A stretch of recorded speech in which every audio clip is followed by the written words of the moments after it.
Welcome to RBN, the RacinBoys Broadcasting Network. I'm Scott Traylor, Kirk Elliott. We're in the McCarthy Auto Group studio. And joining us now is Top Fuel Funny Car driver Courtney Force.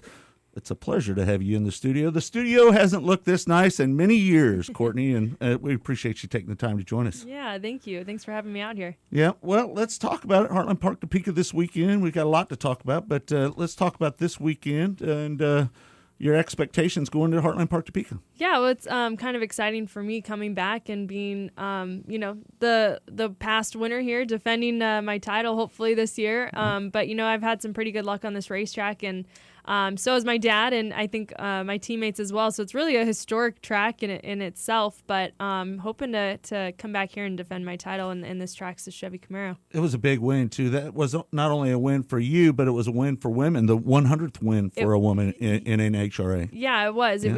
It was definitely a historic moment for myself and for all the women in our sport. Being able to put my name and be a part of a list of so many greats, so many great females in our sport. It was definitely a memorable moment for me. I was actually in the final round the weekend before in Atlanta and got beat by my teammate and brother-in-law, Robert Height, and came back the next weekend. My team got this car back together, kept it running consistent all the way through, and we pushed hard and were able to take home the win here in Topeka. So it was a big and definitely a big, exciting win for us.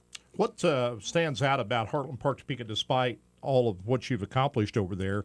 What differentiates Heartland Park Topeka as far as going in, as far as strategy is concerned, as opposed to some of the other tracks that you run at? Yeah, well, I mean, I think like every other track, when you come in, you kind of don't know what to expect. It kind of first you base it off of weather and the conditions, the track conditions and everything. And, this has always been a pretty good track for us. I mean, we've run well here in the past, and I think we're just kind of have to see what happens on Q1, and you kind of work, you kind of base everything off of that. Yeah.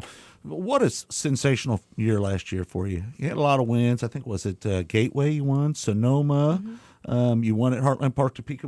There was Dallas. one other one. Dallas, yep. That's it. So what a year for you last year. It was definitely probably one of my favorite years of favorite seasons racing, just because we did so well. It was so exciting for me and my Traxxas team, being able to go to that many winner circles, to win back-to-back through the countdown to the championship, and we ended up finishing fourth.